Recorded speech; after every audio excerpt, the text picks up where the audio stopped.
Alrighty, for those of you who are just joining us, a reminder that we're in the final of the Romanian National Carcassonne Championship. Bogdan Curcan, who has the screen name Game Over on Board Game Arena, is going to be playing against Arpad Gere with the screen name Girapa. Both, of course, are accomplished players. They hold multiple national titles. Arpad Gere is the 2022 World Champion, and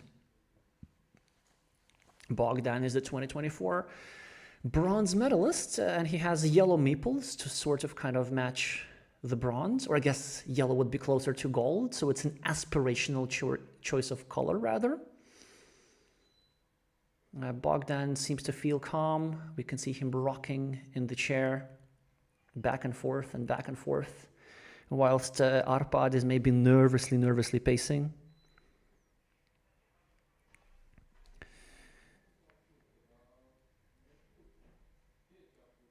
Okay, I get news that the start is going to take a few more minutes.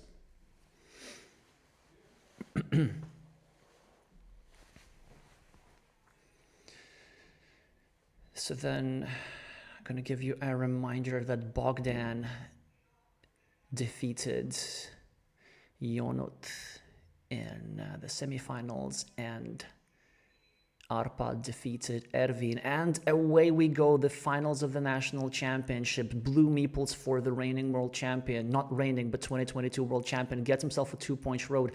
Bogdan doesn't go for the Lithuanian opening, he just drops a curve to obstruct the city cap, but does not invest a meeple on it. And will he do it now? Yes, of course. Now he will not gonna do it. Well, this is an interesting choice. Bogdan, again, with an incredibly early farmer, which seems to have worked in his semi-final match, but will it work in the final match? Bogdan now picking up city caps and immediately gets invaded by the player with the blue meeples. Now the field of Bogdan looks really small. I would not be too concerned. There probably will be a chance to develop this field, and if the field stays small, it also means that the two blue roads of Arpad are not gonna grow. So a 1-point road here for yellow. I cannot for the life of me understand that move. I would have probably actually placed a 1-point road, but just anywhere else, maybe 1 square higher. Oh no, this actually move makes a lot of sense.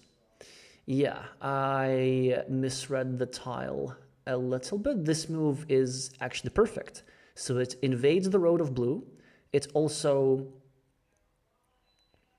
develops the field, and Bogdan, he gets the splitter and gets himself another farmer, gets himself 6 points for this city, but then immediately with the city cap, blue finishes yet another city for 8 points. Blue is now about 8 points ahead on the scoreboard, which you should sort of kind of see. It is early evening here in Romania, but there's still a lot of sunlight, and not all of that we were able to block. And also, if we were to block some sunlight so that you can see better the scoreboard, then it would be a bit too dark of the players. So we're breaking stereotypes here. Not all Romanians are afraid of sunlight. In fact, they very much embrace it, despite the exact region in which we are located. I'm sorry for being a bit tacky. So Arpad now gets a crossroad tile. Try to invade the road of Bogdan. Bogdan gets a straight line and tries to block that invasion, but of course with this curvy tile he's going to protect the connection. There's still 5, no, there's 5 straight lines remaining, so it is quite easy for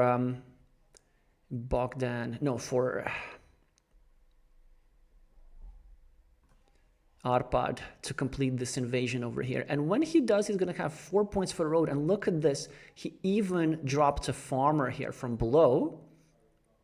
And that farmer is going to be penetrating the main field. But Bogdan anticipates this, and that's why we have a re-invasion on the top.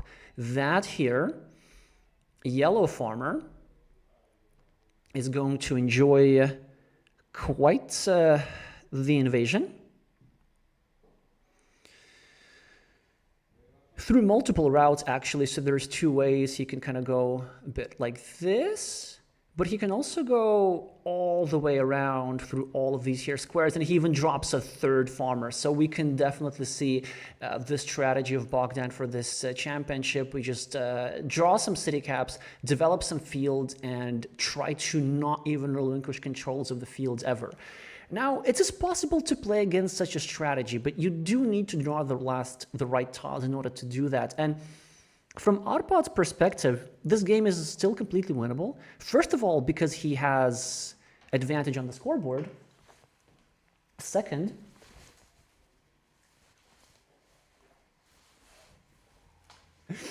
because he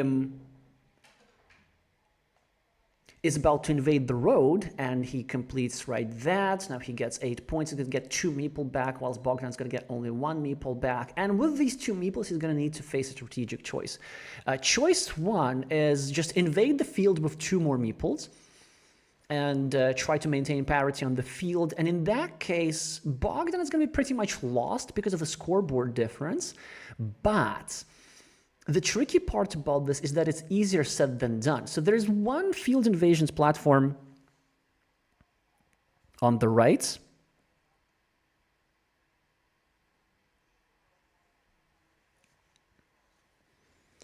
Just next to the city, kind of next to Bogdan's head.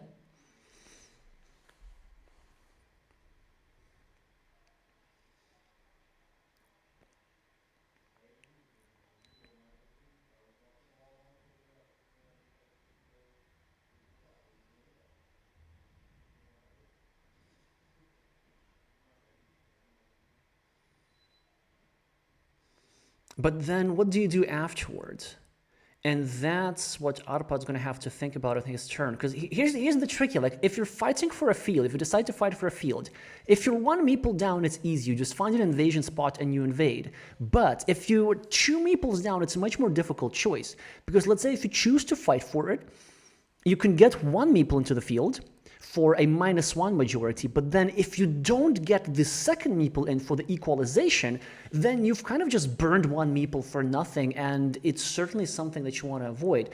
So if I were blue here, I would probably first of all look for reliable ways how I can win this game just based on the scoring and try to not fight for the field. But the problem with that approach is that sometimes you just don't get scoring tiles. Now, fortunately for Arpad, this splitter is going to help him a lot. You know, trying to score some quick points with maybe 4-point city on the left and another 8-point city very, very close to it. But the issue with that, again, is that there are some scenarios how these 2 cities could end up all the way on the main field, which would then help Bogdan score even more. And the choice has been made by the 22 world champion. We see a farmer at the very, very top there.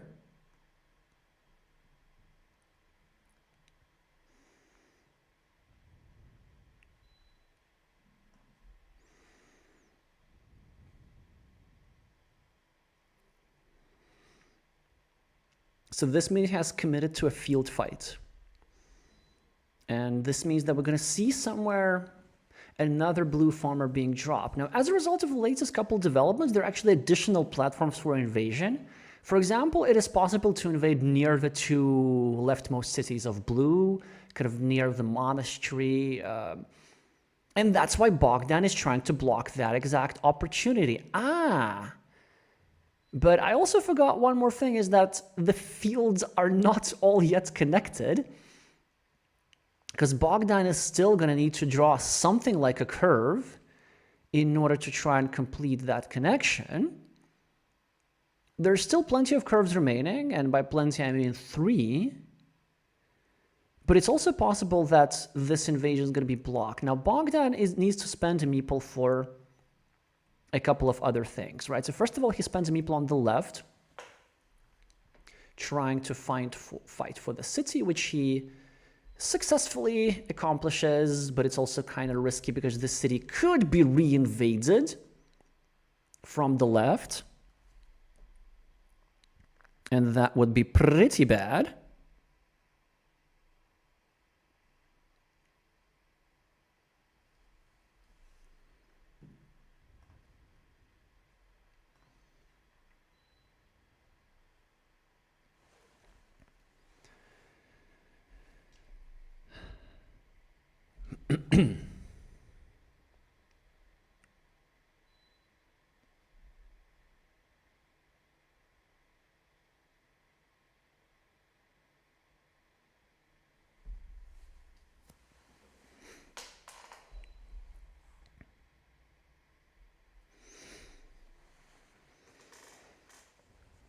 So Bogdan successfully blocked the city of blue. This is also an interesting side effect. Whilst blue was trying to block all those farmers' invasion, he helped yellow block his farmer in the process.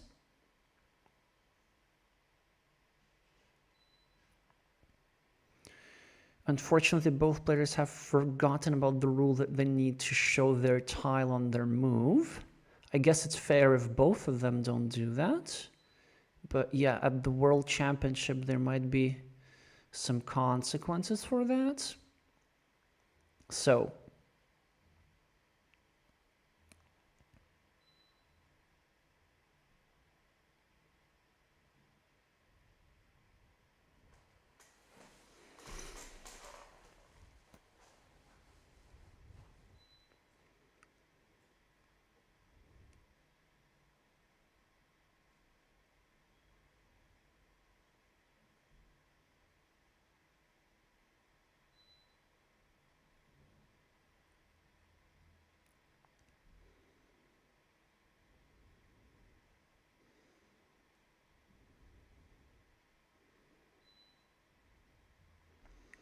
So now a shared city was completed, just to get some more meeples back for blue.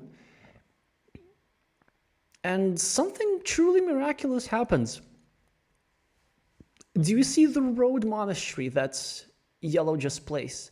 That spot was so blockable, so blockable.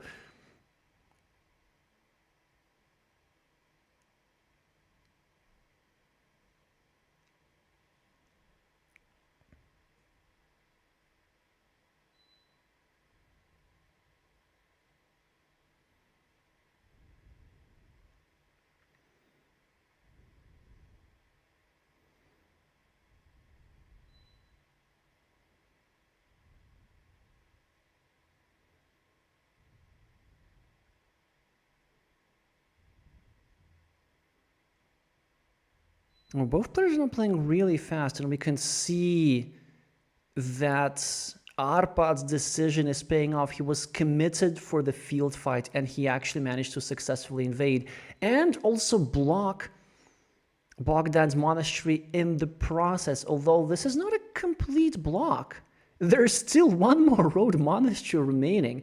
And I believe if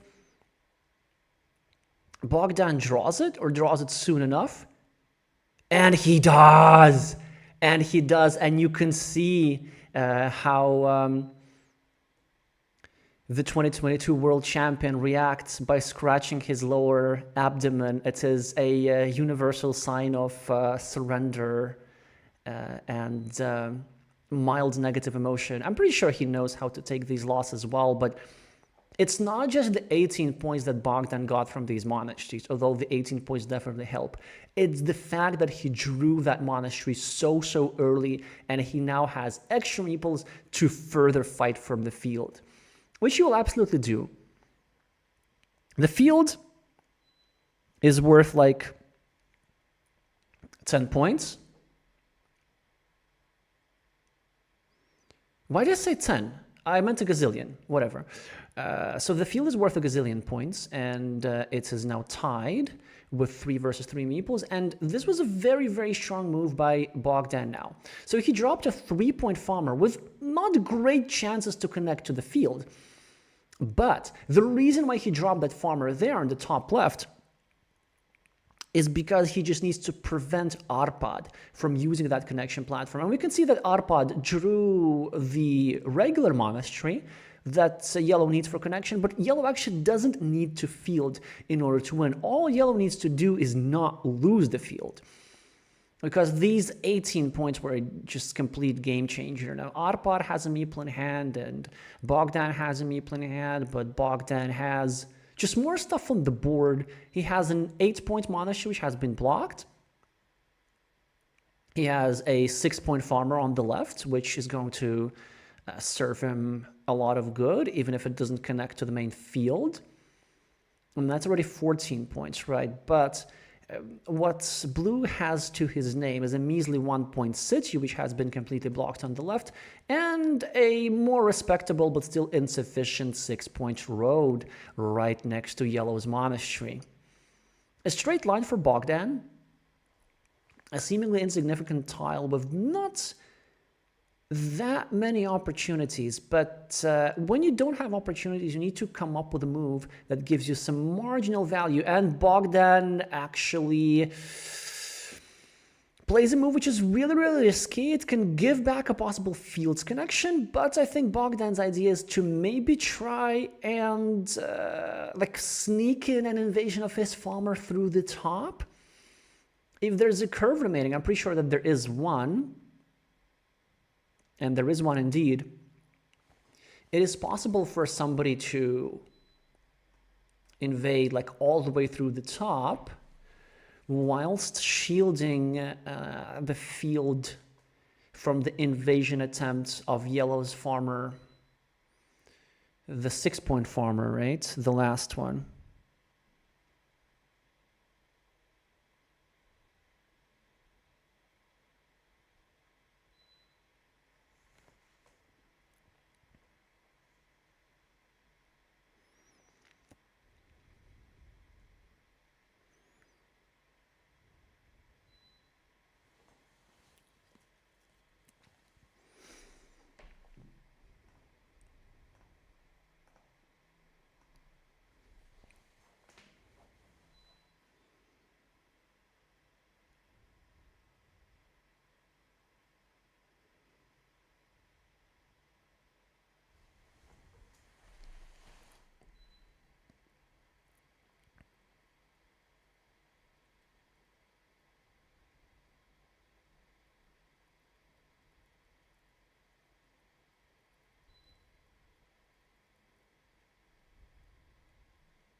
Now, both players are now spending significantly more time.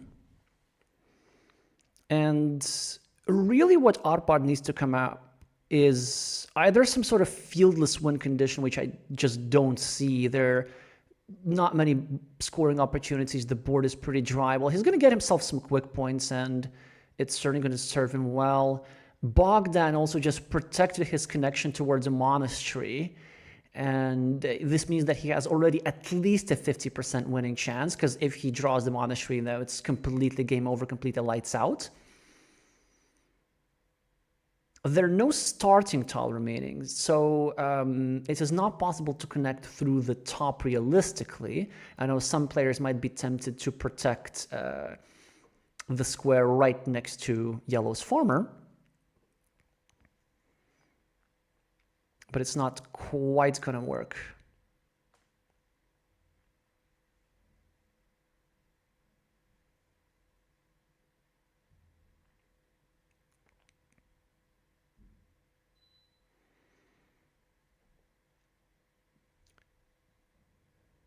Oh, but that's another neat idea.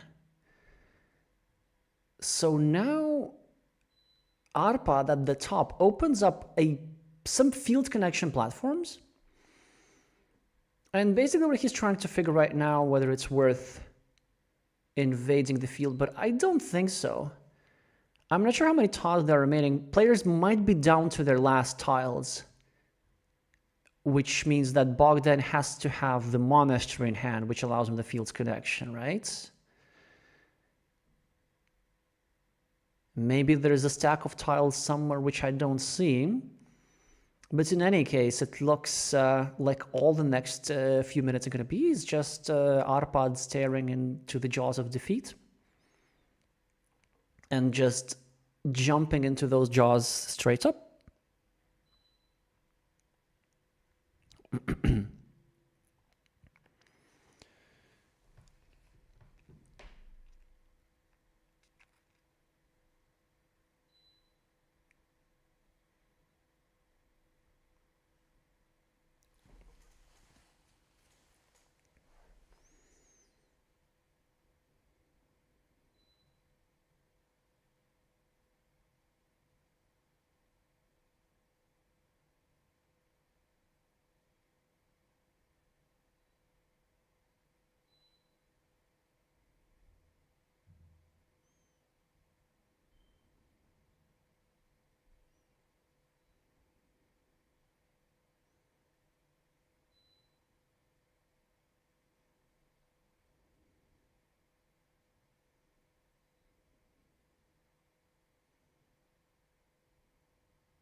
Well, so Bogdan did successfully invade. Arpad did successfully invade, but Bogdan did successfully re-invade and invaded one more time. Well, this is just incredible. And he drew the monastery. I wonder where the players are drawing. Oh, the tile stack is off screen. It's off screen both for you and for me. Yeah, well, quite an exciting development towards the end. And Bogdan actually played a really, really strong endgame. So that last farmer at the very, very top, which of course you cannot see, and it's going to be a bit of a radio broadcast for the next few minutes. Basically, that invasion was guaranteed because there were two tiles in the deck. And one tile was suitable for Bogdan to invade.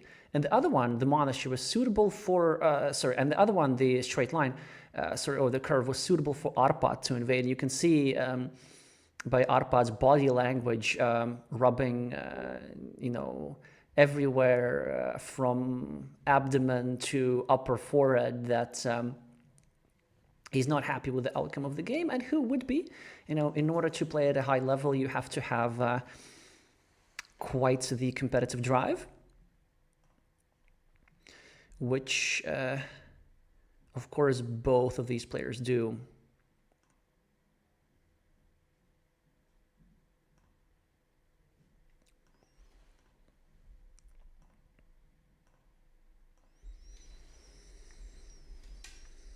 So we're going to be taking the short break before the next one. I'm not sure what the final score is. You can probably see it on the screen somewhere, but of course, in the final, it just does not matter at all.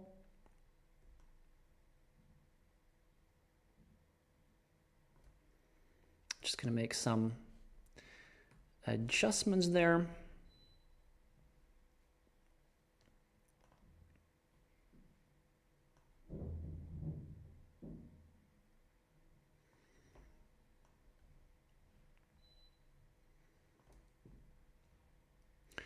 Yeah, we can see the scoreboard wide and clear.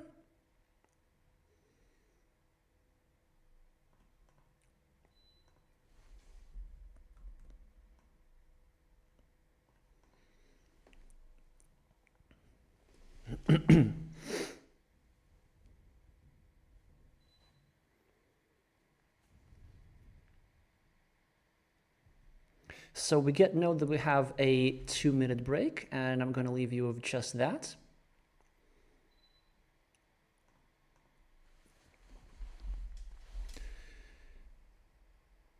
I guess let's just have ourselves an indication that Bogdan is leading. And Arpad is not leading, something that he still has 2 games to change.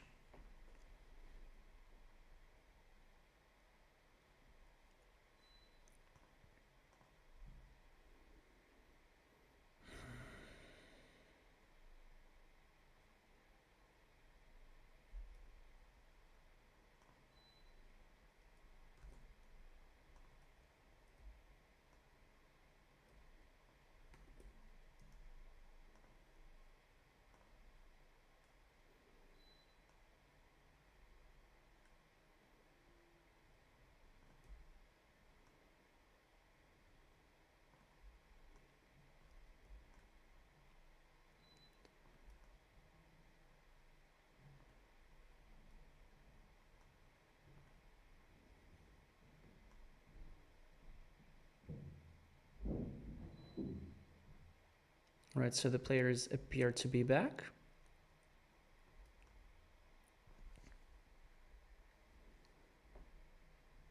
They're now shuffling the tiles, and we can watch their elegant hand motions as they do so.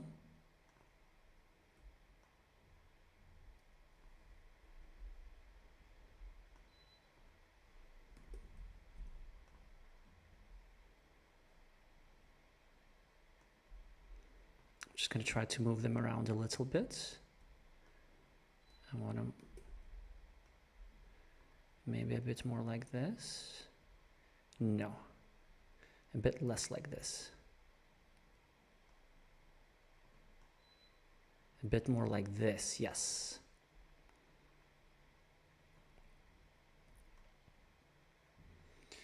I'm also going to make sure that you can see the entirety of Arpad's head.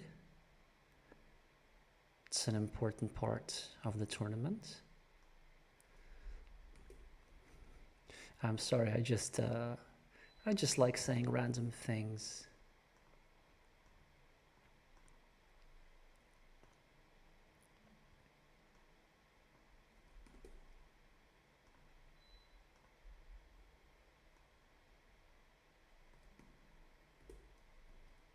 I guess you can see a little bit of the clock still. This is something that's gonna help us a little bit.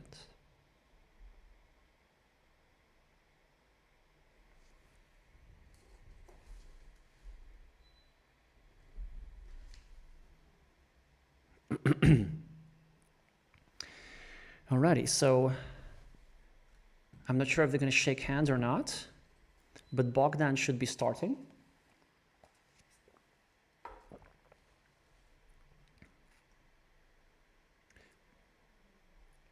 And let's see what it all turns into. So Bogdan has neatly aligned his meeples into a wall, and Arpad chose to arrange his in a rather messy fashion. Just like I like doing. I also like fiddling with them in my hands, but both players have been able to restrain themselves so far. And Bogdan, with the first city of the game, threatening a 6-point city. Arpad now trying to continue his 2-point road, at the same time create a blocking platform for said city. Bogdan, in the meantime, starting an insurance road and getting himself the first road end of the game, and he's trying to take himself a 4-point loop, but now he's not able to do it. But with the straight line, it probably makes some sense to invade this road that Blue started, or maybe not. An alternative is actually, believe it or not, starting a second road at the very bottom, because what it would do, it would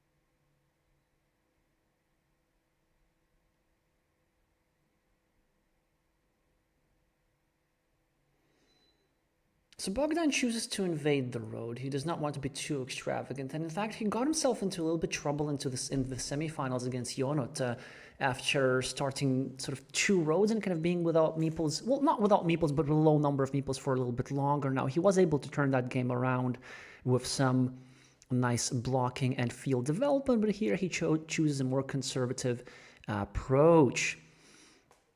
So Bogdan has 2 cities open and 2 of them are in a vulnerable position. We see the triple city tile was added by Arpad to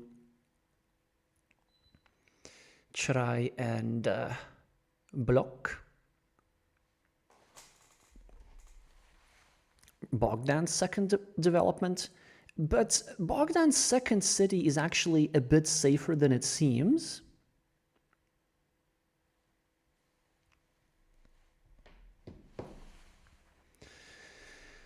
Because you see, Bogdan's 2-point road at the start, it's actually rather brilliant. It looks measly, but the idea is that it also protects the city, since if Arpad were to try and block Yellow's road, he would need to add a point to Yellow's road, which he would not want to do. Sorry, I meant if he was trying to block Yellow City, he would need to add points to Yellow's road, and that's why we don't see any blocking moves available now. Both sides have gotten themselves monastery in a fantastic sequence of tiles for Bogdan, even though he gets his city restricted towards only 3 tiles with a curve which has been drawn by Arpad. Bogdan is now threatening something much more significant. Will he able to get himself a city cap? And he does not get himself a city cap, but he gets maybe himself something even better. Still 2 tiles away from finishing the city, and a huge tile has been drawn, both literally and figuratively, by Arpad, who is now going to be able to connect to the major architectural development of Yellow here. Yellow, in the meantime, has only 2 meeples as a result of spending 1 connecting to the road. Arpad is now trying to block, and he's not successful. It's actually now it's suddenly an amazing position for Bogdan, because he has set himself up not just 6-point city, but also 4-point road to go with that. He has an 88% chance to do that because all of the 3 tiles that fit into that hole in the center of the board are still amazingly available. The one slight problem for Bogdan, and now I guess he doesn't really have any problems because his monastery is no longer vulnerable with 2 extra points. The one slight problem is the vulnerability of his road. There's actually a surprisingly low number of tiles available to complete the road of Yellow in the center, the 4-pointer in the center, if Blue gets the right sort of blocking tile, and this is just a perfect tile for Bogdan again, and the best use possible for it. So he gets an annoying attack against Blue's city, and also he indirectly protects his road. There were, in fact, some scenarios how Yellow was going to get his 4-point blocked, and it has to do with the fact that 2 out of the 3 right-hand daggers, so that's how Carcassonne lingo for city caps with a turn.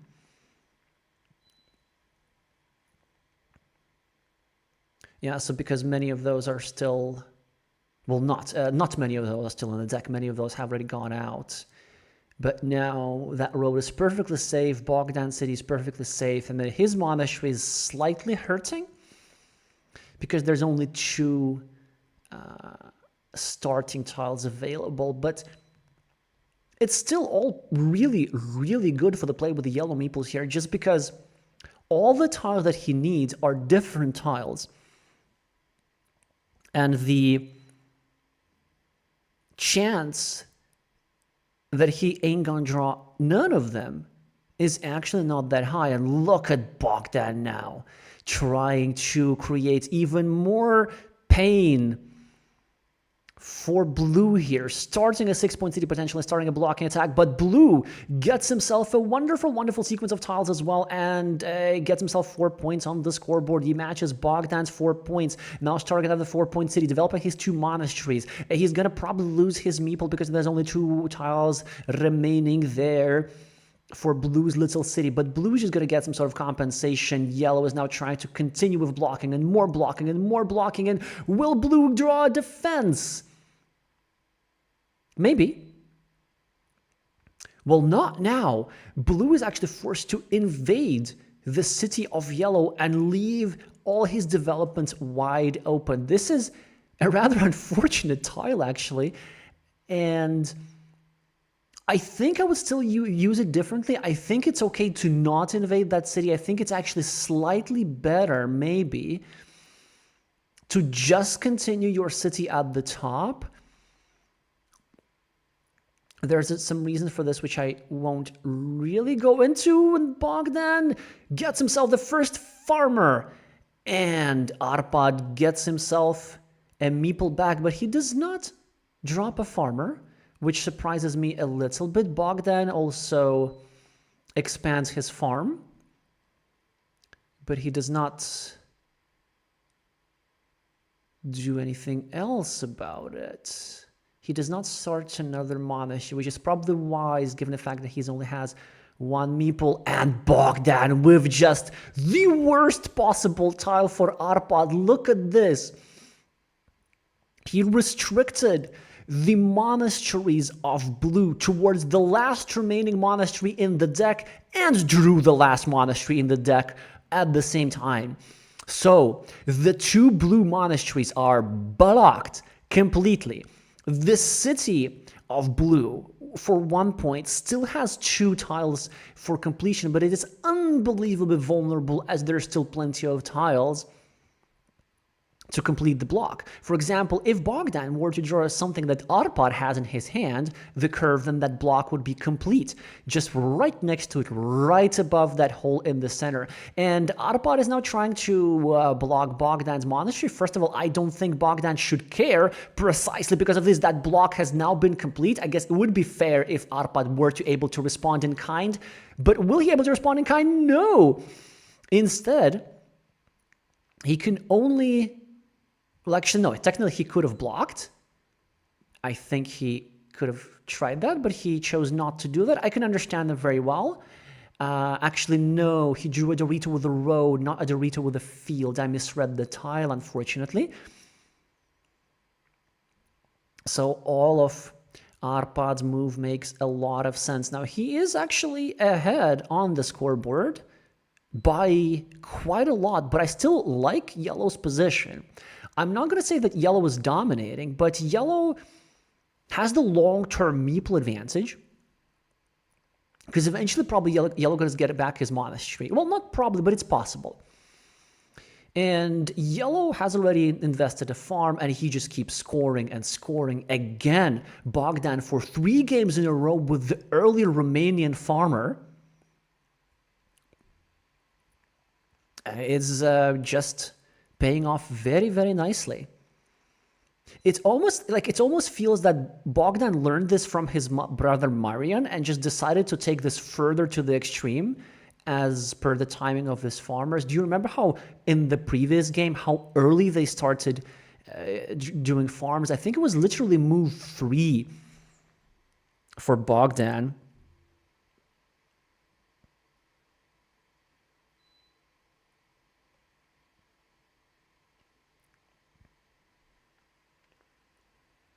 Okay, but enough talking about Bogdan. Let's try and help Arpad win this game. It would be only fair. So the big thing that Arpad has going for him is the scoreboard. I see about a 12-point difference or something like this. Then the 2 monasteries are scoring 16.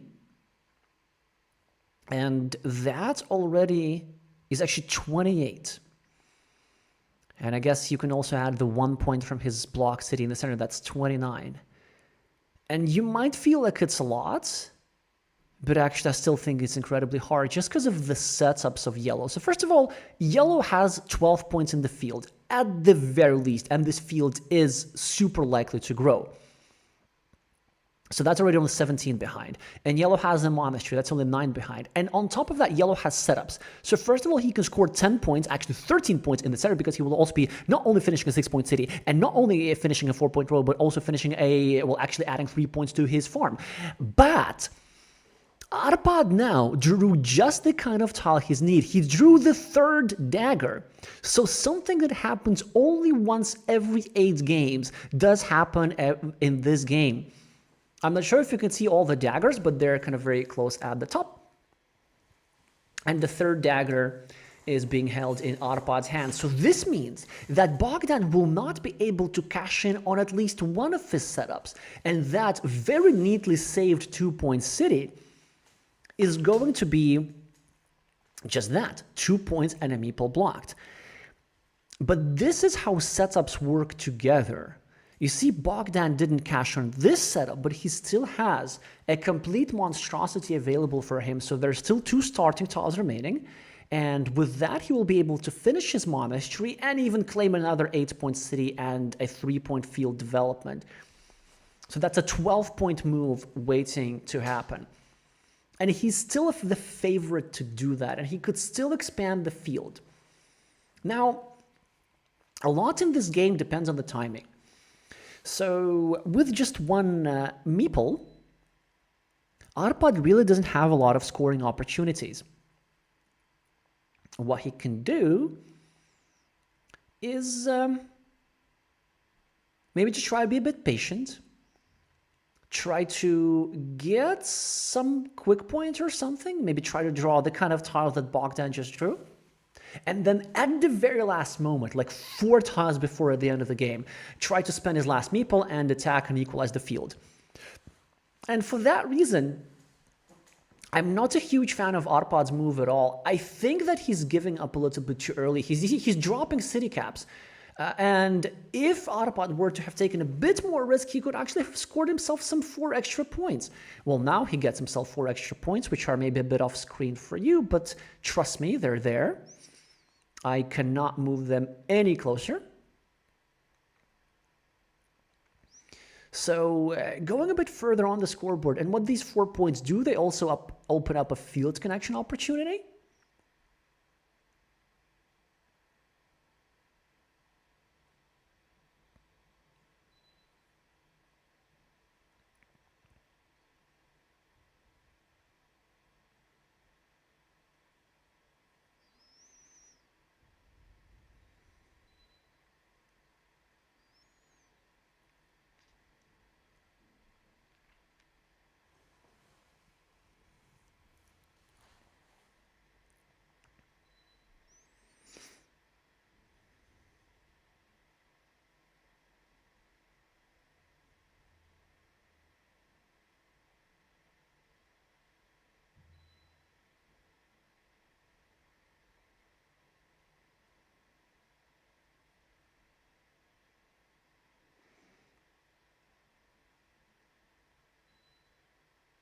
Well, whilst I was falling asleep for a little bit, something important has happened. A glimmer of hope just shone for Arpad as he drew... Well, first of all, he blocked the monastery of yellow, so the second setup is not going to work. And he just drew both starting tiles anyway. And now, maybe the idea of just attacking this field with the last meeple is what he can absolutely do. So, from Bogdan's perspective, he should be trying to close the entries into the field. And from Arpad's perspective, he should be trying to open more entries into the field. There's one very obvious connection at the very, very top, which you probably cannot see very well. It's like at the very, very top. Actually, no, I think you can see it kind of just fine. So basically the last thing that you can see on your map, the northernmost thing. And Bogdan now just starts blocking. Yeah, so this is not a discard of the tile, it's blocking a marginal lane. There was a possibility to connect through a straight line plus crossroads combo. Sorry, I meant a crossroads plus straight line or a curve, yeah. Bogdan just scores quick points and a bit fewer quick points here for Arpad, but Arpad now needs to start thinking about the field. Well, actually, he's still ahead on the scoreboard and he still has the monasteries. Bogdan goes for an 8-point monastery with maybe chances to complete it depending on if there are curves remaining, and I think there might be, and Arpad takes a straight line with his last meeple.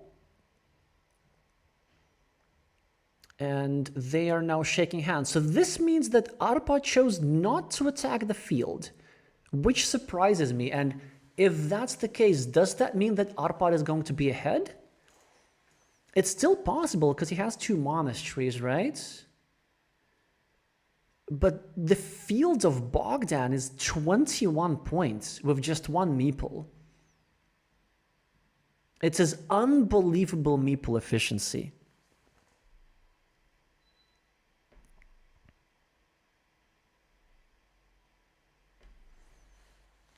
Well, this is great to have viewers who are so quick and counting.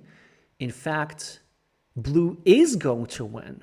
And Blue calculated correctly that they did not need to attack the field. I'm just going to trust my viewers over anybody else. Yeah, so both sides have monasteries. And now a 6-point road for Blue. Does it put Blue ahead enough? I'm not sure. Because Yellow's field should be 21.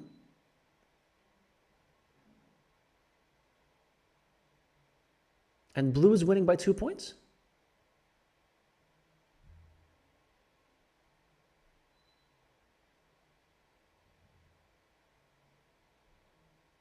I have no idea how he pulled that off. And both players are analyzing, kind of trying to figure out some alternative moves. But from Bogdan's perspective, I really don't think he could have done all that much because he blocked everything. And then he just developed his fields to the absolute maximum. And because Arpad somehow recognized that here's the win path for him without the field, yeah, Bogdan couldn't just really do anything. I mean, probably just needed to like draw some more quick point toss or something.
So now look how Bogdan changed his body language. After the first game, he was just kind of rocking in the chair back and forth and back and forth. And now he's also rocking back and forth, but like back and forth and back and forth. So some mild frustration is probably being felt by him as he grabs his phone and maybe checks some important tweets. Something to distract him from, well, I was going to say painful loss, but it's not really painful because I didn't really notice any particular mistakes. Actually, on the part of both players.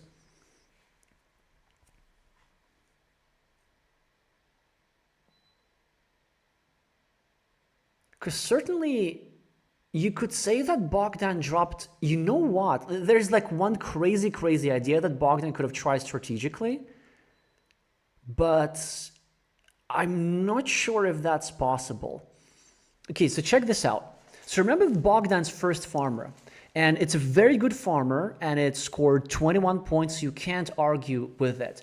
But at the time, Arpad had 1 meeple in hand, and Bogdan had 2. So if Arpad has only 1 meeple in hand, and due to all the stuff that was blocked, Arpad was not really in a condition to drop a farmer, because as soon as Arpad drops a farmer, he cannot score quick points, and this means that Bogdan just probably wins automatically.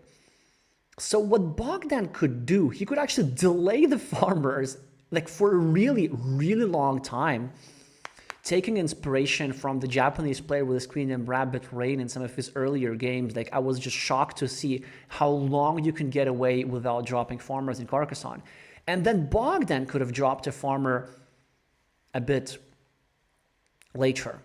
On the other hand, there are some scenarios that if the farm gets too big, that it becomes possible from blue to drop a farmer himself and sacrifice all the future scoring opportunities and quick points simply to deny the scoring opportunity for yellow and cover up all the field entrances. So it's a very, very tricky situation. But overall, my assessment is that Bogdan got actually royally unlucky in this game. So there were situations like he drew amazing tiles, like the monastery was great to block 2 monasteries of yellow, but he didn't cash up on any of his setups, and that's pretty rare. Because think about it, all the 3 daggers were drawn by Arpad, and both starting tiles were drawn by Arpad as well, and I believe it's less than 10% of the time, it's actually close to 5% of the time that Bogdan does not cash on neither the 8-point city that would release his monastery or, that dagger tile in the center. The setup strategy is typically incredibly, incredibly effective. It works so often, and now we're going to see the fact that this strategy didn't work now. Will it make Bogdan frustrated? Will it make him tilt? Because you can see how he's shuffling tiles with a much faster motion than normal. It's like, I just want to get this away from me. I don't want to look at this board. So the movements are not particularly gentle. And Arpad's now much more calm. Look at him go, wee, wee, wee. Shuffle, shuffle, shuffle. He even shuffled away 1 tile off screen. Somewhere on the floor. Possibly maybe another dagger tile, just to make sure that Bogdan cannot complete any more cities. In addition to the psychological advantage, Arpad is going to have something much more practical. He's going to be the starting player yet again.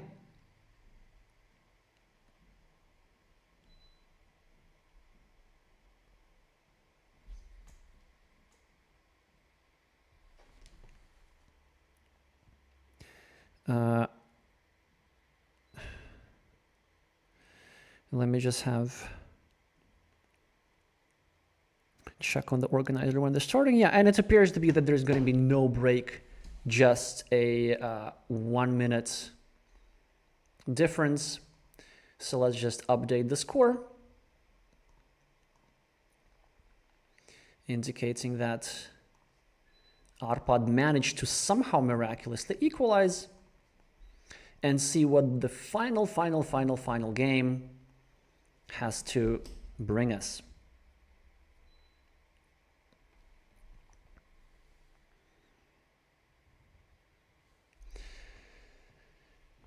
Bogdan now not bothering to neatly arrange his meeples.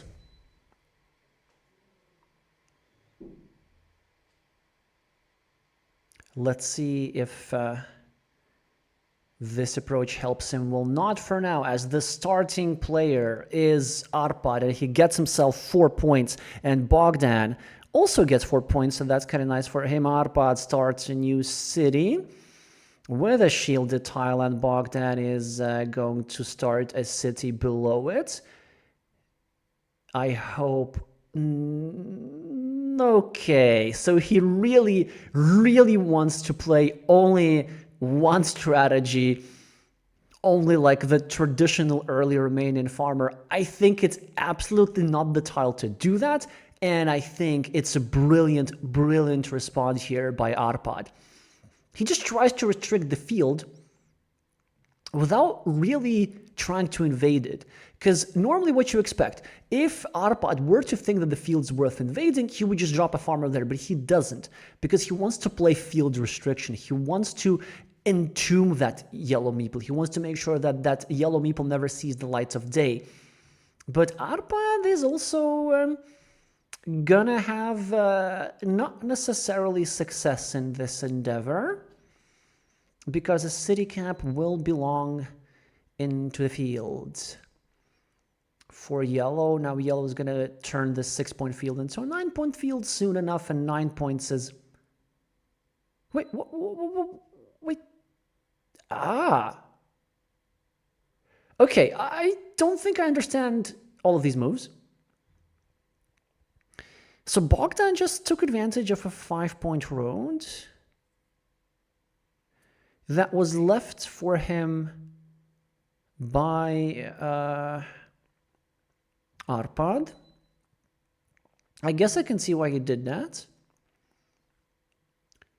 But it's certainly now a much more pleasant position for the play with the yellow meeples.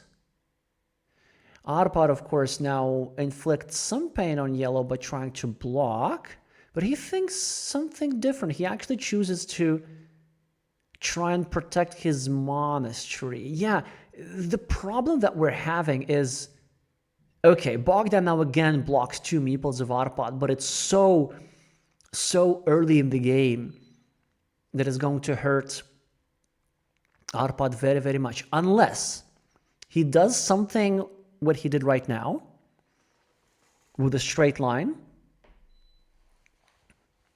And this restricts some options for yellow. Now there are only 3 tiles available that fit into that square, but blue now created a 3-point road. And what's blue gonna do? Blue wants to draw something like a rose tile, maybe, so one of the crossroads, and try to score 3 points.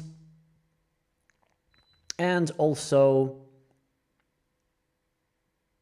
block yellow city, but this tile for yellow is gigantic, and I believe that this is the Romanian Championship tile. So here's why I think it's the case. The position was actually still not that bad for blue, because it was possible for blue to block that city, and if blue blocks that city, then it also restricts the farm, and then suddenly all the blocked meeples are equal, because yellow would have 1 block meeple from the city, and maybe like 6, 1 more block meeple for the farm for 6 points. Now the farmer is worth 9 points, which is going to exceed the value of the blocked monastery meeple of Arpad by at least 1 point, and probably then some. And then the fact that Bogdan just got a meeple back will make the number of the meeples in the game very, very unequal. So, to Arpad's credit, I think he's clinging to his 10% winning chance or so by trying to go extremely aggressive on the scoring. And this is a relatively rare strategy or tactic, but I do quite like it. So he's stacking monasteries, and he's stacking a live monastery next to a dead monastery. So one of his monasteries can be retrieved whilst the other can't. But the idea if you stack monasteries, even the dead monastery is going to get points whilst you build up your live monastery. And so the positioning of the monasteries is risky, in the sense that he can even lose a 3rd meeple with the bad run out of tiles. But if he's successful, and he's very, very close to being successful actually, then suddenly he gets 9 extra points on the scoreboard, and he has enough of a buffer in his lead that he can afford the meeple disadvantage. This is again a pretty decent tile for Arpad, but he leaves the road empty, and correctly so, because it's a very vulnerable road. Bogdan now tries to create a different threat. He's going to block the in-city invasion of blue. And also what he's going to do, he's actually going to try and draw himself a splitter tile to complete an 18-point city himself, leaving only a measly 4-point city for Arpad. But Arpad gets himself a road monastery, and looks like I am very likely to eat my words about the dagger being the championship tile. Maybe this was the championship tile, who knows? The meeple disadvantage is still going to be there, but the points advantage from these 2 monasteries is going to be obscene.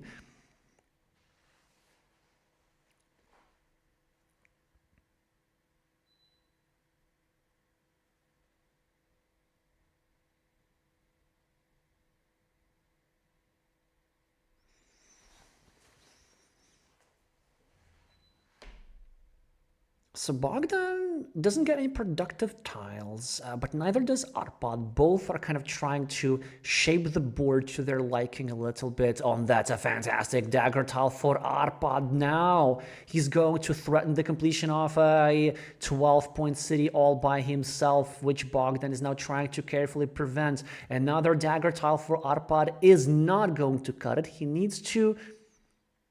I'm not sure what he needs to do even. Probably just open a new city somewhere. Or do something like this. It actually makes a lot of sense. Just adding 1 point to his ruin indirectly. Yeah, his ruin is in a pretty good condition though. So this blocked meeple is not really suffering. It's already scoring like 9 points. And with a triple city tile, he's going to score even more. So a triple city tile with a road would give Arpad, well, 3 tiles, 3 points for the road, plus 5 points for the city. So it's an 8-point tile available for Arpad, whereas for Bogdan, drawing the triple city with a road would be nowhere near as lucrative.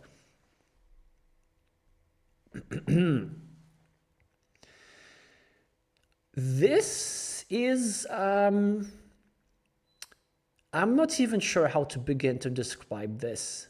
What an absolutely fantastic tile.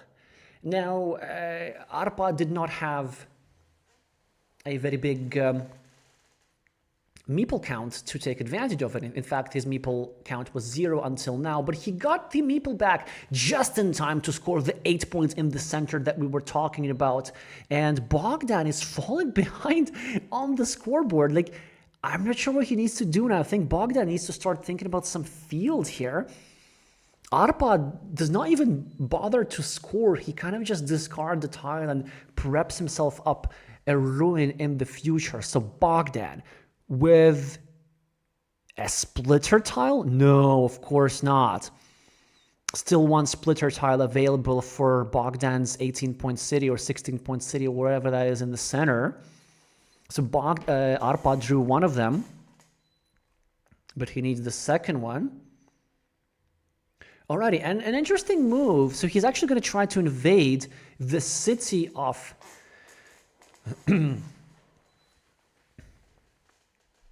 blue with back-to-back tiles, or at the very least bail out with a simple 4-point city. But am I seeing a splitter in Arpad's hand?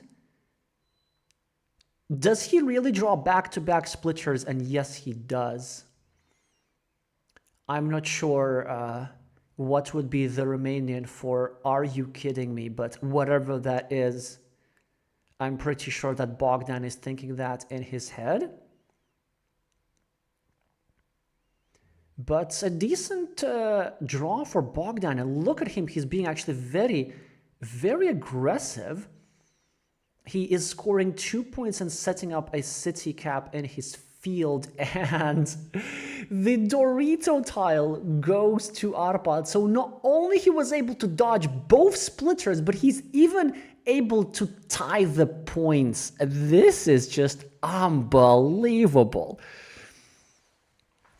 Okay, but a good tile, a really good timely tile for Bogdan. So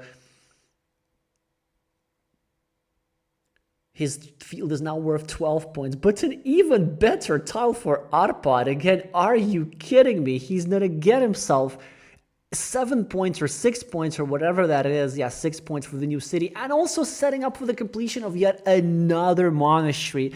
It's such a tight game. I mean, so much scoring potential for blue here. Yellow with the advantage on the scoreboard and the farm. I'm not even sure who is in the lead here, but I almost start preferring Arpad's position. So Bogdan has 3 meeples, like it's a big, big meeple advantage, but he doesn't really have that much that he can score with. And now we're approaching the end game. So the tile stack, which I think is still within your range of view, is dwindling by lots. And is this going to be a case of a meeple surplus for Bogdan?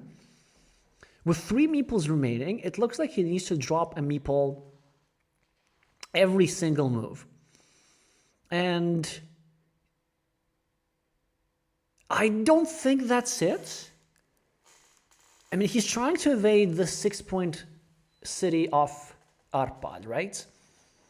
But maybe instead he could have tried and thought about some farms. Because there are still triple cities available. So here's the thing. So there are triple cities available. So it is possible that the shared city of blue and yellow at the bottom is going to be finished.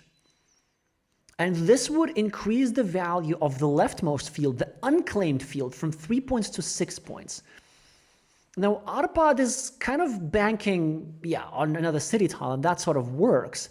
But I wonder if he could have set himself up for something even more lucrative. Now, the idea of Arpad to invade the big city, unfortunately for him, does not work. The loss of the meeple is not going to be a huge deal for him.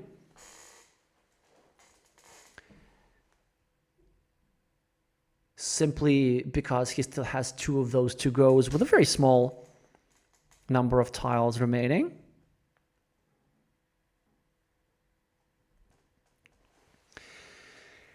So what can Arpad do here? I see that y'all are counting that blue is ahead by around 13. I thought it was a little bit less.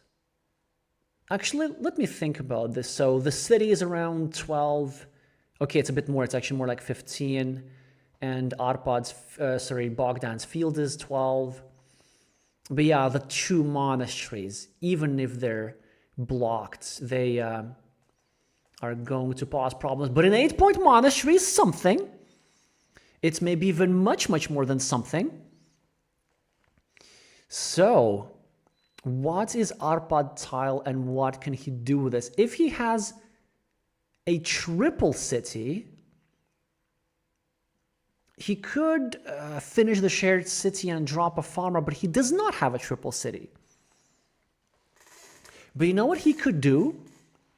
He could simply drop a 3-point farmer somewhere in the left and then try to draw a triple city to finish the shared city to bring the value of the farm from 3 to 6 points. So this is something that I would be looking at. And even with 3 points, you're putting yourself a bit further ahead. Now he goes for the 3-point farm, I believe, No, he does not. He basically just discards the tile, which makes some sense. All right, Bogdan, with a curve, needs to think of something. He should be behind by a little bit. Again, both players really not liking the idea of gunning for the triple city tile to finish the shared city. And I'm double checking myself all the time. And I'm checking if it exists. Now, Bogdan does something completely different. He chooses to go for a 4-point road. And I think his win condition is that he wants to finish a 4-point road and he wants to get himself a meeple back, but he will not be able to do that. And what just happened? Did we have an accidental tile flip over? Do we need a judge for that? What is that about? Because, wait. So Bogdan's tile is in front of him. And the crossroads has been exposed. Which means that Arpad's tile... Okay. I hate to say I told you so, but there is now a 6-point field which nobody claimed, which could have been claimed, which Arpad is now going to claim and quite easily win this game. He just thinks of the exact location, but yeah, it's a rather unfortunate turn of events for Bogdan. He does finish himself the monastery. For 2 points, actually. So these 2 meeples look so funny next to each other. And, oh no. This is just filthy. Another 6-point farm from nowhere. How does Arpad does this?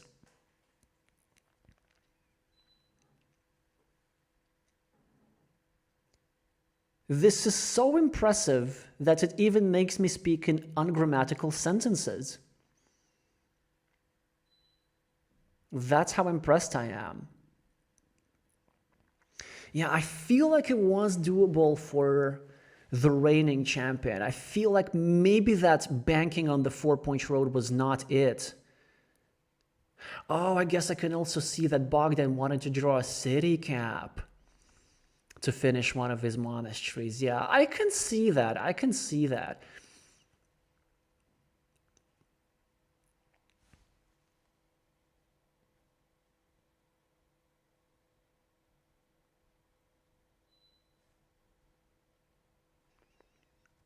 So both players placed their final meeples in the highest scoring points, and I believe Arpad should have this.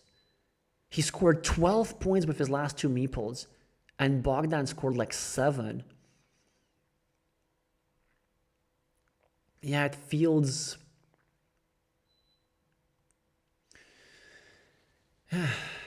It feels like something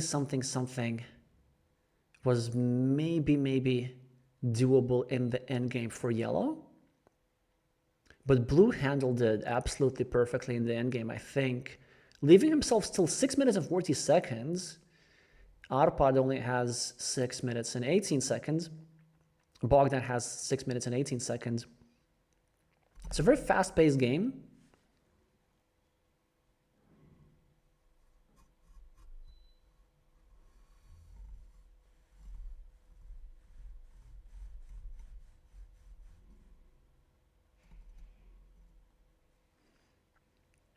Oh, yes. Thank you for touching this, basically touching on a very subtle moment there.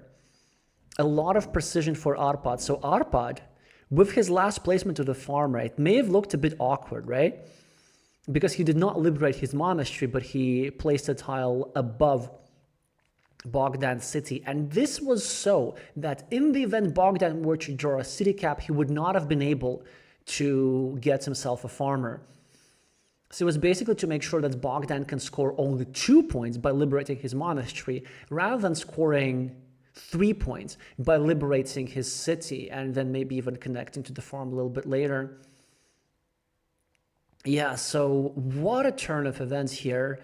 Bogdan must feel some sort of negative emotion about this game, even though he did play like overall really well, and he managed to get away with a 12-point field, and he created all kinds of threats, you know, the splitter threat, which didn't work out, and the and the back-to-back invasion for the big city threat, which didn't work out. And Arpad just climbing back again from a bad position with a bunch of timely monasteries and the calculated aggression. And he's going to come again to Herne, Germany, and try to get himself a second world title. That will be his third attempt.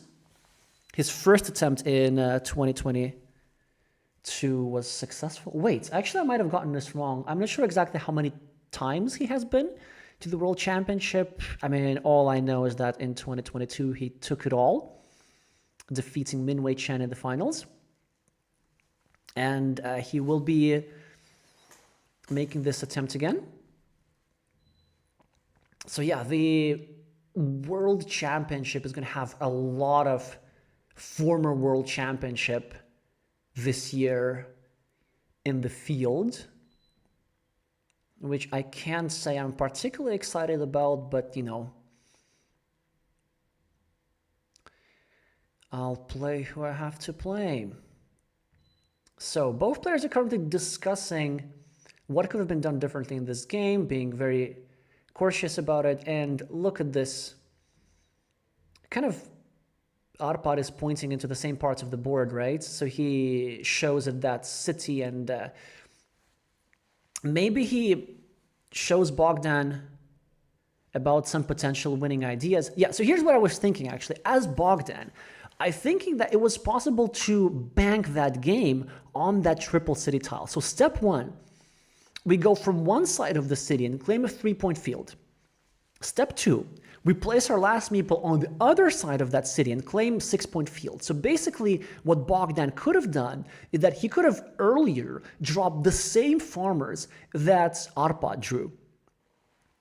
And then by drawing the triple city tile, he could have liberated both of his meeples, and of course Arpad's meeple in the process, and he could have gotten himself 3 points for one farmer and 3 points for another farmer. So he could have gotten himself like points for both farmers. Maybe that was something that was worth exploring, and seeing how tight the final score is. It is something under 10 points, maybe 8 points, something like this. I'm sure you can see.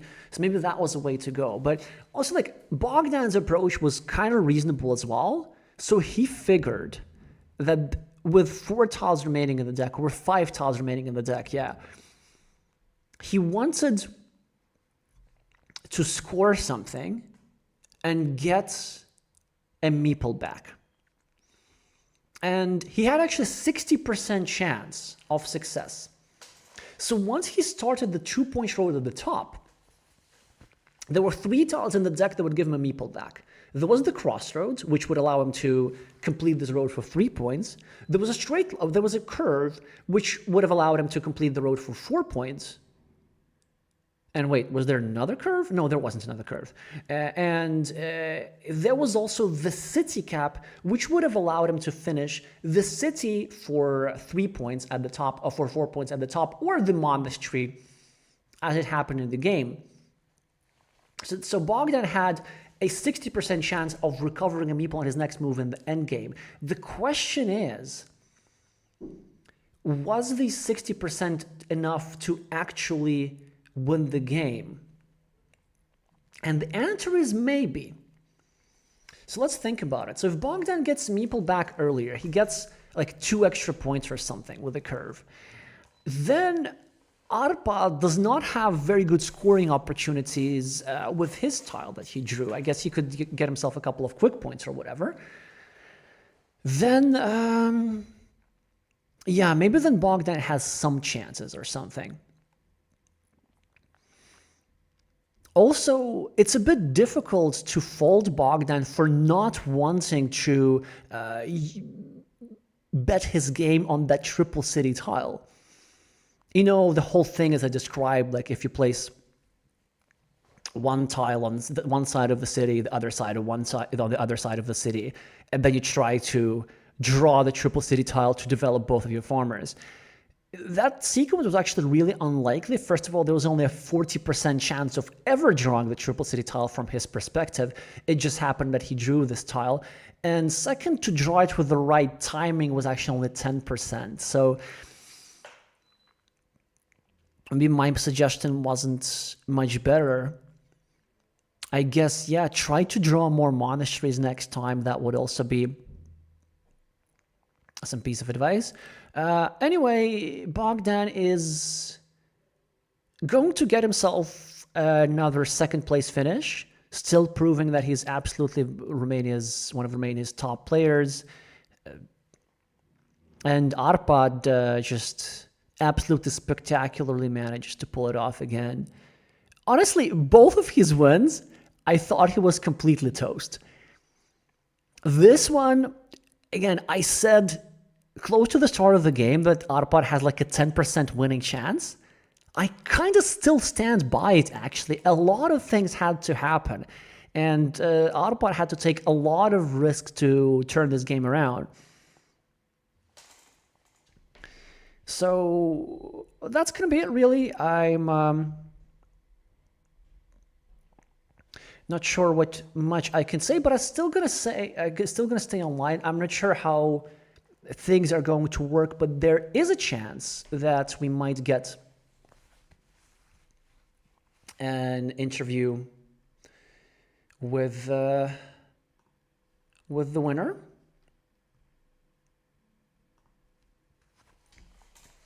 And also what I want to do, I want to check, first of all, if there has been a third place match. And second, if there has been what was the result. And at least I don't see any third place match, so the third place will be shared between Ervin and Ionut.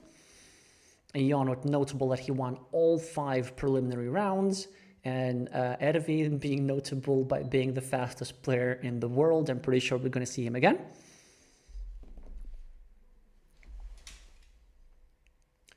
So we're going to hang out a little bit.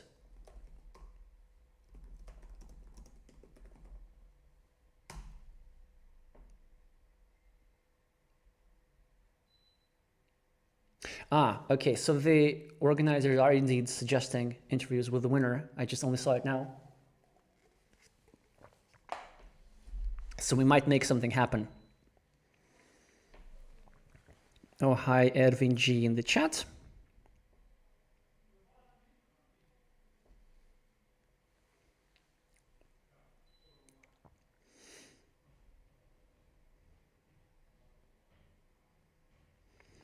Okay, so I've been told that we're going to have an interview in about 5 minutes, and I could use a little bit of a break myself. So let's see each other in that 5 minutes.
We're back with the winner of the 2025 Romanian National Championships and the 2022 World Champion, Arpad Gere. First of all, Arpad, huge congratulations for your repeated title. Thank you. Thank you very much. I really want to talk about those games and your thought process into this because honestly, both of the games that you won were truly spectacular. And I announced twice on stream that Arpad is toast. I thought your position was very bad in both of the games, but somehow you managed to turn this around. But first of all, a couple of things that I want to get straight. Can you remind me? So this is your fourth title. Yes. Can you talk about so when did you get your first one? Yeah, so my first title was in 2015, and the second one was in 2021, but it was online because of COVID, and I couldn't go to Essen, so I won the national championship, but Ervin, the second place, represented Romania that year. The next year, in 2022, I won again the national championship, and this is the fourth time. Right, so fourth. I think I said that. I said 3 or 4. I said something like that. So I didn't say anything terribly wrong. Alrighty, so let's talk about the games because I know in the preliminary rounds you won 4 out of 5, and the first game, which we didn't show because we're watching somebody else, you played against Bogdan and you won against Bogdan in round 1. Yes. So I'm going to ask you 2 questions. First of all, was there anything noteworthy about that game that we didn't see from the preliminary round? And second, did you feel that it gave you any sort of psychological advantage or disadvantage going forward into the finals, playing Bogdan again, knowing that you already had him defeated previously recently? So the first game with Bogdan, I mean, not just the first, all 4 games was very hard for me. Probably the hardest games because Bogdan is a very good player, and he in all 4 games I think he had chances to win the game. It was not like through the middle of the game I know this game is in the bag. I had some of those games as well, but it was pretty hard when I heard that my first match will be against Bogdan. So that was a bit stressful for me, but also give me confidence after winning the first match. So so that was the first match. I have to dig a bit to remember how was that first match, but I think that I had a lot of quick points, and I managed to make a lead, and there wasn't any big features for him to come back to the game. So I managed to secure that game. So that's how I remember about the first game. And I can't say that it gave me a psychological advantage or anything like that, because I know that Bogdan is a very good player, and it's not like losing a game against a person mess him up psychologically or anything like that. So I know that he can, so to say, erase that and focus on the new game as with complete new. Completely calm and without any issues. So it was very also these all last 3 matches were very, very difficult, and So let's talk about those last 3 games, because a lot of spectacular stuff. Now I want to talk more about your 2 wins rather than your 1 loss, because I felt like in that 1 loss there wasn't really like all that much that you could have done. But one interesting moment from that, I noticed that towards the end, or even after, your body language actually showed quite a lot of frustration. Am I correct in picking that up? It wasn't necessarily frustration, but after he drew a key tile, I knew that I have no chance. So because in the first game there was a big field, and he had, I think, a two meeple advantage on the field. But one of the meeples was in a smaller 6-point field, which could be connected with a curve. And when I saw that, okay, he has only one meeple advantage on the field, I thought that maybe I should try to fight it and block the other meeple. But as soon as I drew a tile to block that small field, he drew the monastery with the road and not just connected the meeple to the field, but also meeple to the monastery, which yeah, it was not just a unfinished monastery, because he drew the other road monastery and scored 18 points with those, and that was a bit devastating. And also later on, when I knew that I need that big field to have a chance, and there was a connection chance with the road, I mean with the curve, and I tried to go for that, but yeah, he also had a meeple left, so he attacked once again, and also drew another straight. It was not a straight road; it was a barbed wire cap, and through that he managed to join another meeple to the field. So in the end, he managed not just to equalize, but to win the big field. So when I saw that okay, he drew all the right tiles for him to join, I knew that I have no chance. So it was not frustration. I just knew that the game is lost. So in the last 3-4 tiles, I just put them down fast, because I couldn't score, and I know that it doesn't matter where I put those tiles. So it was not frustration, but knowing the situation and knowing that, okay, let's go through this game and focus on the next one. Oh, so that's interesting. Kind of because there's like different approaches. One is like sometimes you just try to find the best move regardless. But in that sense, was that idea? Okay, now I'm just gonna like just think about the next game and Yes, don't be bothered too much. Also, if I didn't have meeples, so I couldn't score with those tiles anyway. So I just, okay, I'm not just throwing away. I try to, yeah, I couldn't make a point or make him less points or anything like that. So there was no point on. I draw a couple of roads in the last 3-4 tiles. So there was not much to do there. So. Right. So yeah. So that game happened, Yeah. and almost I thought that I thought that this would be a very short finals based on what happened in the second game, and well, quite early on. So before we talk about the second game, there's something that happened in all three games. Because you said there was a big field and Yes. Bogdan had the three majority, but Bogdan actually dropped the first farmer in all three of the games, Yes. and in the second and the third. Okay, actually No, in the second game, I think I dropped the first one. in the second game, I'm pretty sure it was him. No, wait. In the third game, I'm confident that he put the first one. Yes. Because I didn't even contest that the third. In the third game, I saw that he placed an early farmer in the third game, and I drew a curve, and I had the option to try to make a ring road, but I thought that, okay, I don't want to fight for a big field, so rather I turned the road the other way around, and to limit the field, and didn't even meeple the road, because it wasn't safe, as I remember.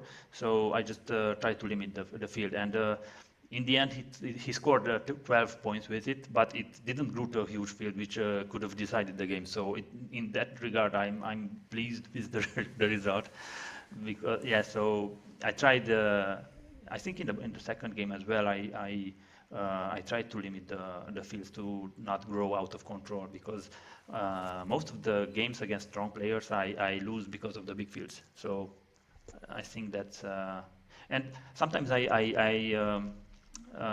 if there is a big field, I put down 1 or 2 meeples to fight for the farm, for the field, and even if I don't manage to take the field, it's not necessarily an issue if the opponent also puts extra meeples and he doesn't have too many left to score on other places of the map. So.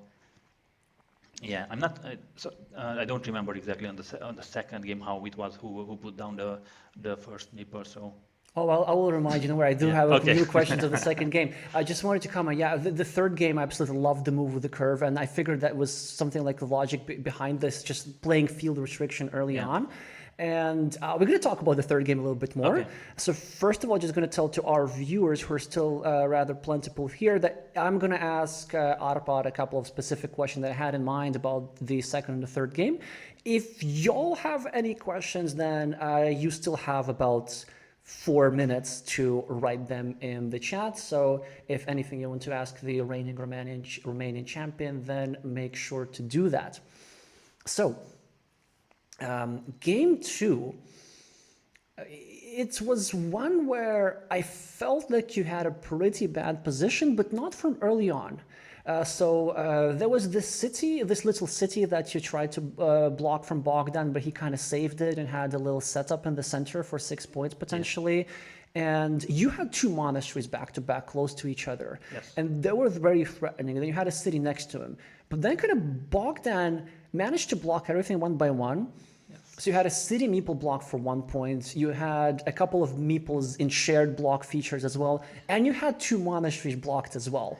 And with around 30 tiles remaining or something like this, you had one meeple in hand, 6 meeples blocked, and what you did have was a slight lead on the scoreboard, plus, the monasteries and all the points. So that was an interesting situation where you had the points advantage for now, but Bogdan with the meeples and tools to catch up. So first, the thing that I want to ask, so when you got your meeples blocked, like your 6 meeples blocked, and that was, I think, very shortly after Bogdan dropped his first farmer. So this was one of the games where he didn't drop a farmer that early. I mean, he still dropped the farmer before you, but that was also closer to the middle of the game. And then he just kind of started developing it gradually.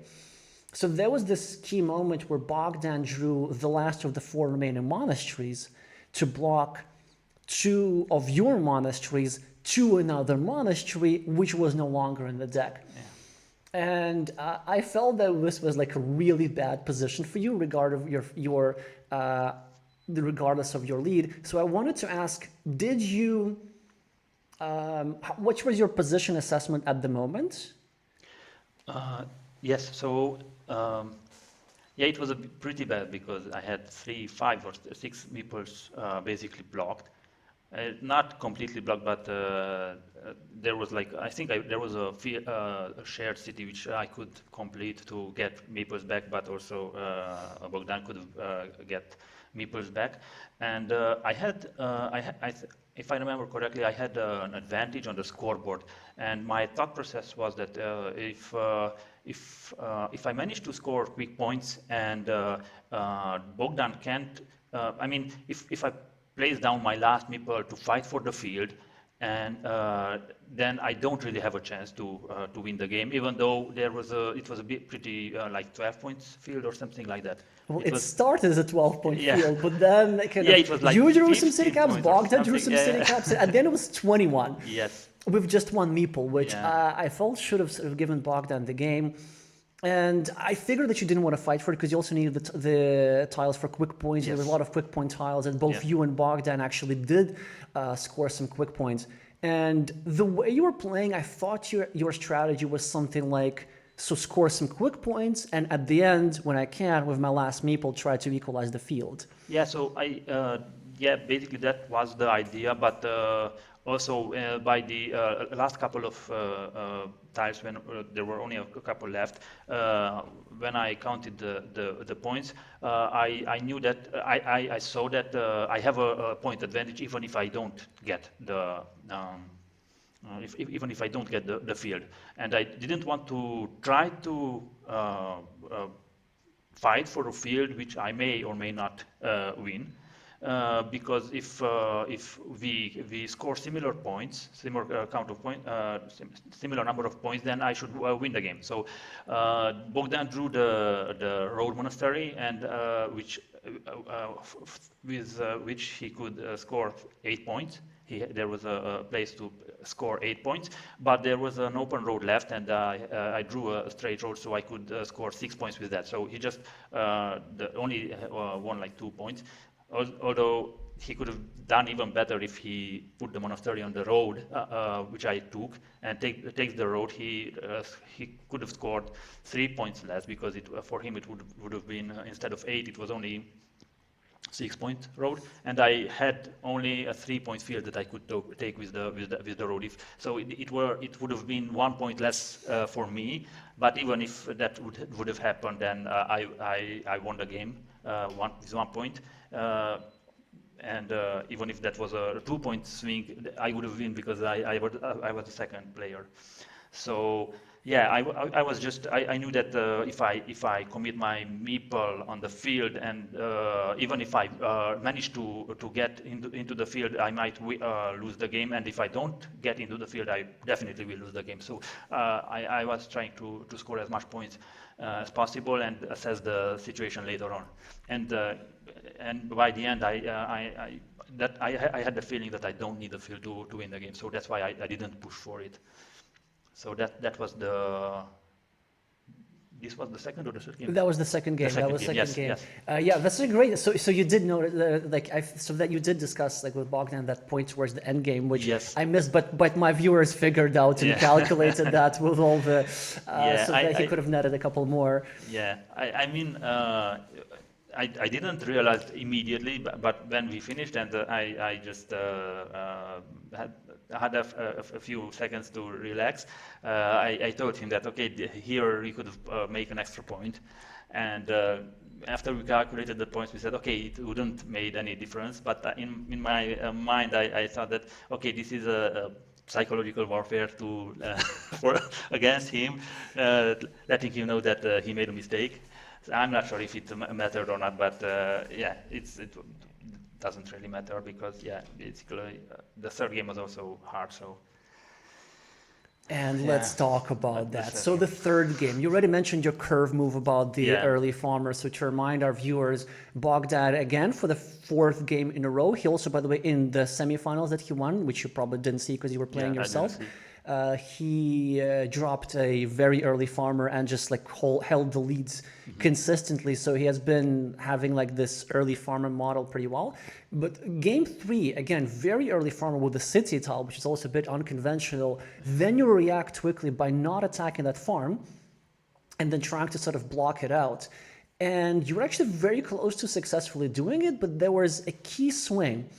So first of all, Bogdan blocked your monastery and city together, Yes. which must have been a bit painful. Yeah, yeah, of course, that's always painful. But at least, so even though he blocked it, I had, I, even if a blocked monastery can score 8 points, so that's not a bad investment.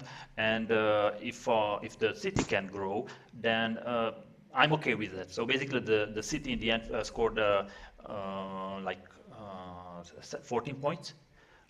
Plus the monastery 8 points, that was 22 points, and I scored an extra 3 points with the road, because he tried to block my city with a horse tile, and I drew that horse tile, so I not just drew the ruin, but also scored an extra 3 points. So that was a 25 point with basically 2 meeples. So that wasn't a bad investment. So I'm not that angry when I'm blocked. I'm much more angry because when I'm blocked with an 8-point monastery and a 1-point city. That's bad. That's very bad. But if you have a big ruin, that's not. I mean, it's not optimal. It would have been better if I could save that attack and for the starting tile, and because a completed big city, it would have been like 30 points or something like that. So that would have been very good. But even if it doesn't happen, it's not the end of the world. So yeah, I wasn't that worried about that situation. It was much worse the situation with his big city. He had a big city, and I tried to attack it, and he limited it to triangle without road, and there was 2 splitters. So if he would have drawn that splitter, that would have been pretty bad for me. But I couldn't really do much about it, because if I tried to put something there, he could have blocked me completely, and that would have been worse for me. And basically, I had luck in the end because I drew both of the splitters. So that was a big contributing factor to my success in that game. And also to be spectacular, the sprinters were back to back as Yes, well, so it yes. just gives the extra oomph. And then you also score 4 points with the Yeah, second one. yeah. So, but you're already sort of jumping into the middle game because there was some interesting moments before Yes. that I want to talk about. There was a moment where I thought your position was really bad. It's not just when you got blocked, because I thought that maybe, okay, you get blocked, maybe you can score some points. Although I have to admit, I didn't see that the ruin could have developed like that much.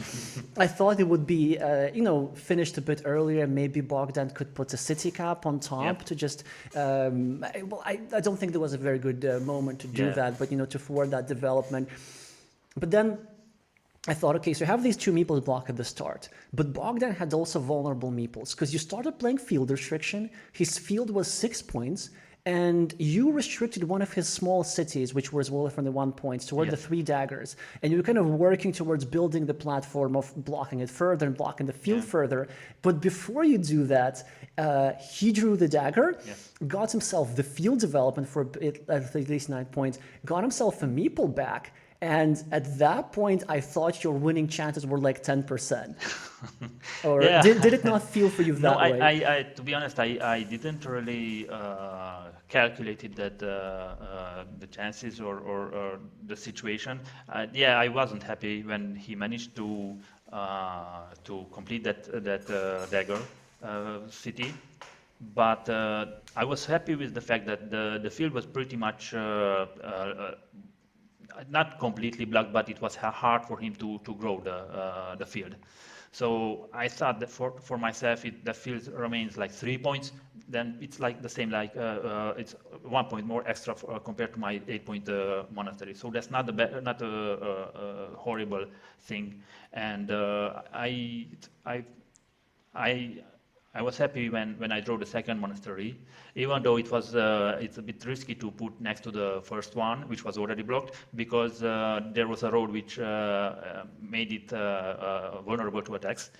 He could have put a city tile there to limit my chances to finish the monastery with to a starting tile or a dagger, depending on how he would have placed But I was a bit lucky because I drew a road pretty fast and I managed to escape that threat. So. And I really like that idea though, because I think it wasn't reckless risk, it was a very calculated risk, because you needed to sort of compensate for your lost meeples, and then you just, that kind of stack, and we have a dead monastery next to a live monastery, and that worked out like a charm, and then another monastery and so on. So now we're in the middle game, and you already touched a couple of moments on this. So you had this moment where you needed to invade the city. You had a monastery which was soon going to be finished, but you had for a long time sort of 2 or even 1 meeples in hand. Yes. And Ismays in the chat is asking about a particular moment. There was a shared 3-point city, like in the left or right corner, and then with the last meeple with a dagger tile, you chose to attack it with a Dorito. Yes. At the same time, also, whilst you kind of needed a Dorito to connect to that bigger city which you mentioned, which had that splitter threat. And so the question is, sort of why risk your last meeple in that situation? Did you feel that it was necessary? I don't think that it was necessary, but it was a good situation. So that's the best possible way to attack a city, when you can connect with or a triangle or a cow tile or a big city tile. And there were a couple of tiles left to connect. So even though I needed the triangle to join the other big city, I think I had an open city, if I remember correctly, which I had. So I could have recover a meeple pretty easily. That was the feeling, and in the end, I think I'm happy that I moved that way, because it forced Bogdan to react to it and attack with his own meeple as well. And he also remained without meeple, I think, at one point. And in the end, he had to finish that shared city basically, so that he has a meeple to score, because I had meeples and he didn't have meeples. So if you finish a share the city with your opponent, and it doesn't change this, it doesn't give you an advantage point wise, but you just get back a meeple. It is advantageous for you if your opponent finishes it. So it's not that great of a move. So in the end, it worked out. So I'm not sure if it was the best move, but in that situation, I thought that okay, this I have to try it. Yeah, Yeah. that's also it's quite interesting how in your explanation you also connected it to what happens in the end game, and I didn't think about that connection. About the end game, of course, we're gonna talk that the fact that you invaded that city forced Bogdan into that position, which in the end game made him play that move with these disadvantages by Yeah. sharing the same city. Although to be honest, I'm not sure if that was the best move for him. I think it would have been better for him if he plays it, because he attacked with a simple cap, city cap, with a vanilla city cap, and if he rotated it the other way, I needed the triangle without the road for both of the places to connect. So maybe that was a missed opportunity for him to force to have a better situation for him, because I had no meeple. So yeah, sometimes it works out because you can recover your meeple. Sometimes it doesn't. Sometimes you just draw all the bad tiles, and you remain and you miss out on a lot of points. So I don't know if. Now, I really liked your move at the time of the stream, and one additional reason why I like this is that it sort of gives you a bit of an insurance if Bogdan draws the splitter. So let's say if Bogdan draws the splitter in that city a bit further on the right, he gets 16 and you get 4, something like Yes. this. And then if he draws the splitter, then if you get a Dorito instead, you can at least have that 10 or 12 Yeah, the point city, second. whatever that was, yeah? It would have been a compensation. So It would have if been that happens, compensation, if he yeah. drew the splitter, and he basically, yeah, because there was two splitters, and if he drew the splitter tile, and basically he puts there he scored. He would have scored much more than me, but at least I get back a meeple, and I have the threat to have to steal the other city, which also was pretty could have been pretty big if I managed to score it to myself. So Right, yeah. So that move, middle game, and then the end game. So I wanted to touch on that triple city because I was looking at this from Bogdan's perspective because he was sort of a bit behind. And it's a bit of a weird question to ask because I know you're mostly thinking about your game. There was this moment where you said that Bogdan placed his last meeple. yeah. And I think his idea was to finish a 4-point loop on his next move or something like this, and then or recover his meeple from a city, Yeah. and then try to just outscore you.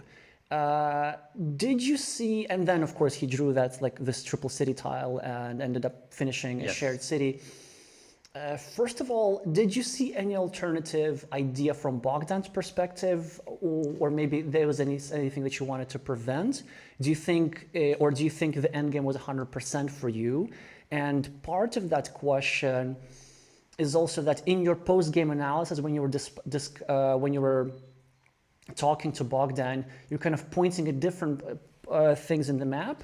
And from Bogdan's perspective, I was suggesting the idea of trying to get the same 6-point farmers that you got in the end game. Yeah. So if you remember, you first of all got the 6-point farmer in the north, or the 3-point farmer in the north, or something like this, then, the 6-point farmer in the north. And then on your last tile with the crossroads, you got another 6-point farmer in the Yes. south. So with your last tile, you scored 12 points. 12 points, which is like a huge number of points Yeah. on a dry boards like this.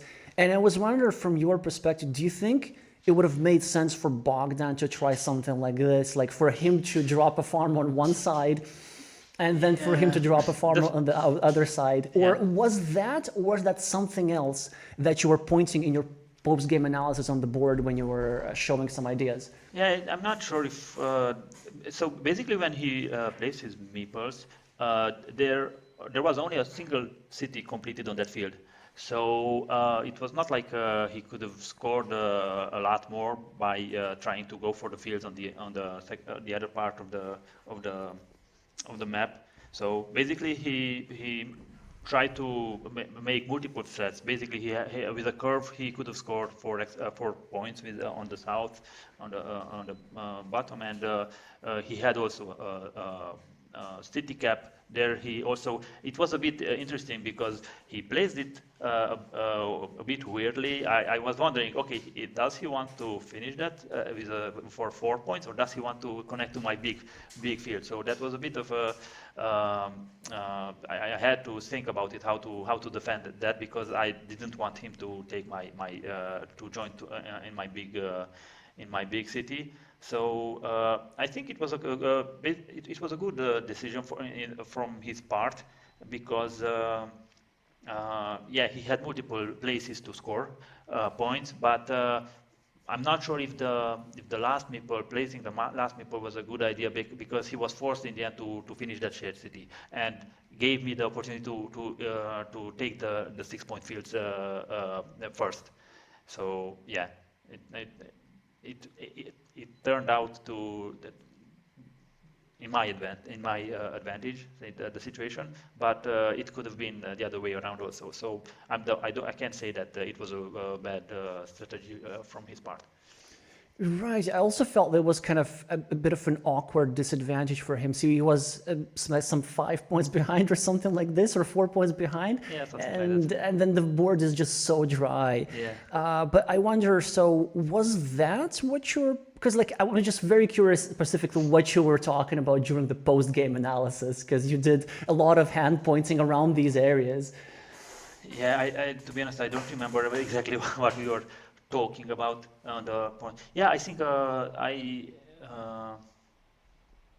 I think I was suggesting him something that he could have done differently in the end game, or in the last 10, 15 tiles.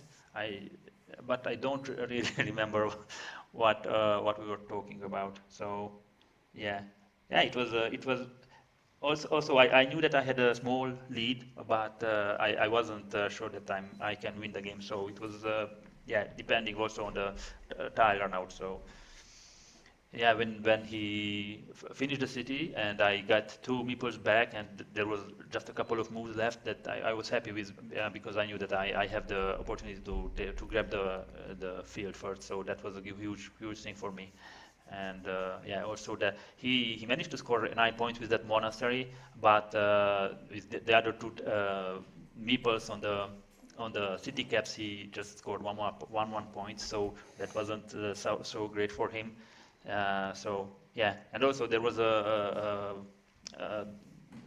triangle city without roads, and if he would have drawn that, that would have been a good yeah, deciding factor for him to win the game. But fortunately for me, I drew it, and he couldn't score with a triple city. So I mean, with the yeah, with that setup which he had. So yeah.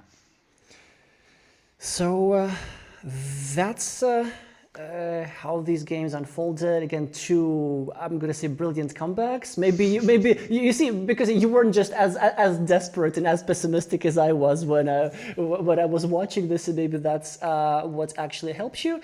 So again, fourth national title, and now the right to represent Romania at the World Championship in Herne in just over a month. So first of all, one is more of a request than a question. Can you just show your trophy to the camera? Yeah, of course. I actually got two. So Closer, a bit closer, closer, closer. yeah, this is for one. This is and this one is from glass or something like that. It's yeah, it's amazing, both of them. So yeah.